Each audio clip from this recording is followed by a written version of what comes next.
Hello viewers, this week you might have noticed this car, the Audi R18, has been extremely quick in this week's Daily Race C at Monza. However, this car, the Bugatti VGT, has suddenly emerged as a surprise contender. As you can see, it is currently dominating the time trial leaderboard for this Monza daily race. I myself even managed to get a top 60 time, which we will take a look at now. In yesterday's video, I drove the Toyota to a fairly decent 32.595 in qualifying. However, this Bugatti is showing that times far better than that are possible. Into the 30s, the top times in the world are. However, myself, I was aiming to try to get well within the 31s. So let's see if we can do that.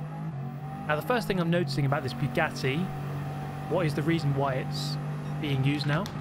It's very compliant on the curbs, which is quite crucial around this circuit, as you can see there, through the second chicane. And also it's very good on the brakes. Into turn 1, for example, you can brake near enough 100 meters before the corner, which is a lot later than most cars in Group 1. Now, this was not my first lap, but maybe about my second or third lap. You can see making a mistake through Lesmo 2, losing a bit of time to this Ghost. The Ghost is a 32.3. Now this car, one thing I did notice about it as we go through Ascari with no issues and improve against the Ghost, one thing I did notice about it is that it is actually quite sensitive on the rear end. As in, especially these fast sweeping corners like Parabolica there, it's very easy to lose the rear end if you downshift too much and turn too much at the same time. So improving it to a 31.961. So I'm into the 31s, but you can quite clearly see I made some mistakes on that lap. And I was about to make plenty more. As if you're going for a qualifying lap, you're going to be pushing. It's not going to be easy. And I wouldn't say this is the absolute easiest car to drive. And it's not the easiest track to drive. Let's face it. But this is my fastest lap. Let's take a look. So braking pretty much, as I say, on the 100 board into turn 1, all over the curb. So the two strengths of this car, the braking and the curb use, very prevalent with that chicane. Likewise, the second chicane as well, braking again on the 100 board, all over the curbs, out in third gear. And it's actually incredibly stable. This car has so much traction, which is probably another strength that I should mention. On the exit of the slow chicanes, you can really nail the power without any traction control, and it's not likely to spin. So you really can get the power very early. Now you can see here, ahead of the Ghost. The Ghost started 3 tenths ahead. I'm probably a few tenths in front now. So if I can just keep this through the remainder of the lap, then I'm on for at least a mid 31. In fact, I've probably improved through Ascari, so this could be a very good lap. So one more corner to get right, which isn't easy, as I said, with the very sensitive rear end of this car. It does like to spin around if you get the downshifts wrong. A little bit wide through the mid corner, but it is going to be an improvement up to a 31.4. And you can see there, I was quite impressed with that. And so we're going to jump into a race with that time. Now, taking a look at these cars, there's obviously a bit of a mess going on in Group 1 as ever, but the Bugatti VGT seems to be a very solid choice. It's either this or the Audi R18. I think even the Bulgari car has emerged as a contender. And earlier in the week, the Toyota was being used, but I don't really think that is actually one of the fastest cars now. I used that car in yesterday's video. Car's already spinning out at turn 1, kind of your usual chaos and carnage at Monza. This race, this video, is going to have its fair share of that. But this is all about trying to see now if this car has good raceability. And by that I mean, obviously in qualifying it was fast, but qualifying is a different proposition compared to the race. Within the race we of course have other cars to contend with. We have tyre wear and fuel use to contend with as well. So the factors are slightly different. We're going to see if this car is actually worth using. It's a weird looking machine, and of course isn't quite the same as the real life Bugatti Chiron. It is a tuned version for Group 1, so not going to have the top speed of 260 whatever miles an hour. Anyway, this opening couple of laps was quite close between us and the top 5, and we had Key here having a big moment on the exit of Ascari, getting a nice penalty as well for hitting the wall, as you do, and very quickly it became a 3-horse race at the front here. We have the Spanish driver in the R18 beginning to drive away at the front, and myself here earning myself the very first penalty. So this is one of those things about drivability. Yes, the car is good on the curbs, but is it easy to drive right on the limit? Maybe not as much as the Audi. It's hard to say. I think the Audi maybe still has better handling, but not as good curb use. It's a weird one. It's an interesting mix. Sometimes you just got to work out what you think is right and most comfortable to use. So still getting penalties throughout this race. Catching up here with the Frenchman who started on pole. Getting myself quite a lot of these 1-second penalties, and that's pretty much how that race would pan out. Finishing in 4th after starting in 4th. We're going to move to the second race where we're going to start 3rd and hope for some better fortunes. So that first race, you know, it's always the first one where you're learning the car, the ins and outs of it, what you can and can't get away with, and finding out more about its raceability. Now, unfortunately here, we're going to get caught up in the classic opening corner carnage here at Monza. Get run wide, get teleported back in time, and have to move down to 7th position. So now we're going to have to see, again, the raceability in terms of can we fight back through the pack, as this is going to be an interesting dynamic between this car and the Audi R18, which seems to be faster in a straight line, which is contrasting to the Toyota I drove in yesterday's video, where the Toyota was the faster car in a straight line. So that's something to contend with, something to consider. As you can see here, on the exit of Parabolica onto the main straight, the R18 in front, just driving away. There's not really anything I can do about that. We're just going to have to maximise where we can, which is mostly on the brakes and through some of the corners, and see if we can get past this guy using the slipstream as much as possible. So I'd like to know your thoughts on this race. I've been enjoying it throughout the course of this week. It's interesting to watch the meta develop and change. Lots of other YouTubers have been covering this race and how the optimum or the best car or the most popular car has been changing throughout the week. That's often something that happens in Gran Turismo, as we work out and settle on the eventual best car. It might take a couple of days. So the R18 there continuing to turn right on the exit of the right-hander into the wall, into barrier, and surrendering the position. So no time lost, moving up a position there into 6th place. 2 guys in front having a bit of a battle here. So once again, it's the R18 versus the Bugatti, which is pretty much the theme of this video. And as they both get a poor run off the turn, I am going to be able to get past the Bugatti here into Parabolica, turning the car in, trying to not upset the car on the way into that corner, which is very easy to do.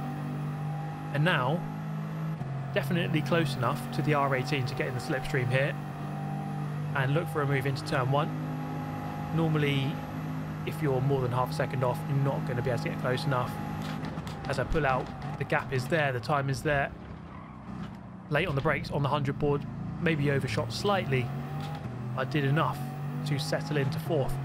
However, on the run through Curva Grande, this R18 is going to come back at us immediately with its hybrid power, and I'm just trying to hypothesize as to why the R18 seems to be better in the race as it compared to qualifying. We get a push from behind, and this was a cheeky moment, I suppose. I used the momentum from that hit to take the shortcut, and I was expecting a penalty, but it didn't seem to arrive. So I think the stewards didn't really see that one, or they took the view that I was pushed into it. I was trying to allow the R18 on the inside to take the line, and so I had to slow down a little bit more than I would have normally done. And perhaps that is why we received that hit there. Anyway, this guy is going to now serve this penalty, so it's been a really topsy-turvy race between the two of us, swapping positions multiple times. Hopefully this time for good, But now we have another challenger. This guy called Customs GT, the Spanish driver behind, was starting at the back of the pack and seemed to be incredibly fast. As we approach Scari for the 4th time, I defended. We went for the bump draft. Clearly the intention that we're going to work together, at least for the near and immediate future. And as we approach turn 1, it was a game over for me. This guy was extremely quick in a car which has better straight line speed. There was not much I could do about that. So we have to settle in. And this shows the difference, I think, between these two cars. Yes, this Bugatti is a good car, but against the Audi R18 in a direct battle, it is quite tricky to beat it. Bit of a moment there. The aforementioned oversensitivity on the rear end of the car, catching me out on the way to Ascari. And no, it wasn't the last time I was going to battle with the German in the R18, as we have been reunited once again. So down to 5th. I was hypothesizing about the reasons why the R18 is seemingly a lot better in the race compared to qualifying. It might be down to its deployment of its hybrid power, something like that.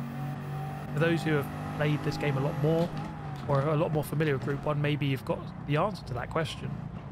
But it is interesting that in qualifying there's no debating that this car is the quicker car. However, in the race, I think it's fair to say that the R18 is marginally faster. Not that you can't win a race in this car though, because TX3 Binu has just won a race in this car. Although it must be said that Customs GT in second, less than a second off, did come through from the back and almost beat him. Anyway, final race. This one was super interesting. This one was really, really interesting. Proving again that this race, it can be done in this car. Obviously in qualifying you're going to want to use this car, I think. In the race, not necessarily so, but it isn't impossible to win in this car.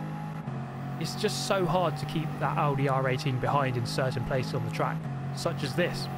You see already on lap 1, the leader under threat, under attack into the second chicane. And when a car's got so much better straight line speed, it's really difficult to keep it behind. You have to be so perfect in the corners, and it adds a lot of pressure to your mentality. You know, you have to nail the corners, otherwise you know that they're just going to go through on the next straight. So there is that added mental element to this type of racing. But here, we're going to try and tuck into the slipstream. I was thinking, you know what? Let's just try and stay together. Let's bump draft this guy maybe. And if we can just stick with the R18 in the lead, then it might not be such a foregone conclusion. We could work together and ultimately try to overpower this guy. And if we stick within the slipstream, there's every chance that we could pull off a race win against the slightly superior machinery. So through Parabolica, very much on the tail of this guy now. And, you know, I could go for the overtake here. I was thinking, you know what, let's work together. I'm going to go for the bump draft, give him a bit of extra speed, and hopefully push him into an overtake, just to try to instigate something here between the top two. However, that doesn't really happen, as that would have been quite a brave move, I think, from that far back. On the exit here, just losing a bit of momentum to the two cars in front. We have a car immediately behind, although gapping in by the end of lap 2 here. You see that we are still in the wheel tracks of the Spaniard. I think there's a bit of contact there, and that's going to result in the Frenchman going through into the lead. And suddenly, we're going to be thrust into pretty much a 3 abreast battle, or nearly, at least. Certainly 2 abreast. And as we head into the braking zone, it is going to be 3 abreast. Who is going to be the bravest on the way in? The Frenchman goes way too hot into the corner. I'm going to try and give him the space. However, not enough is afforded on the way out, and we're going to get run wide onto the gravel. The Frenchman goes back into the lead, and this is going to be a really good battle here through Curva Grande. 2 cars immediately behind, going to try and defend against that R18, which is coming back at me. Looking up the inside more so just to cover and defend against the cars behind, and just solidify my position here in second. So yes, I haven't really gained the lead as I maybe could have done there, but what we have done is push that R18 slightly back in the pack. Now in third. However, my quest to keep the Bugattis toward the front is about to fail here. As well, this guy continues turning left into a right-hander and is going to meet barrier. And so my Bugatti teammate is now facing the wall and facing some dire consequences from the team back at home. And now I'm going to have to go about this battle on my own. You see here, that rotation, the infamous rotation of this Bugatti. If you don't quite get it right, you have to be fully concentrated the entire time when driving this thing. Otherwise it could snap at any moment and I could meet the same fate as my teammate. Anyway, the Audi there, very close and more than able to go through. Thinking about this move into turn one, not quite able to do it. In this car you can brake roughly on the 100 board into that first corner. The R18, let's say 120, 110 metres before the corner. So we do have an advantage in this car on the brakes, but you do have to be very close, you know, within 10 or so metres to pull that off. What I can do now is kind of reset and just try to stick as close as possible, not get a penalty, and just try to put the pressure on and keep him within range. If I can stick in the slipstream, that is more than ideal. This car is actually really good through the Lesmos if you make the most of the aerodynamic grip that this car has. So naturally, R18 beginning to pull away, all clear slightly as we run towards the Ascari chicane. However, because I'm so close, within 2/10, that gap is not going to open up too much. For Ascari, this car feels really comfortable. It rides the curbs very well. There's some big curbs on the curbs. There's the sausage curbs on the curbs, and you can ride pretty much all of them, and this car just batters over them as if they're nothing. That's one of the strengths of this car. It is quite usable, as I mentioned earlier, in certain scenarios on the curbs. A really nice line there, and this is an example of how hard it is to overtake a car which is faster than a straight line. So even though I'm less than 2/10 behind in the slipstream, I'm barely gaining on this guy. It's going to have to be a last minute pull out and then boom on the brakes. It's going to be a good move here, I think, over the curb, doing just enough to tuck in front.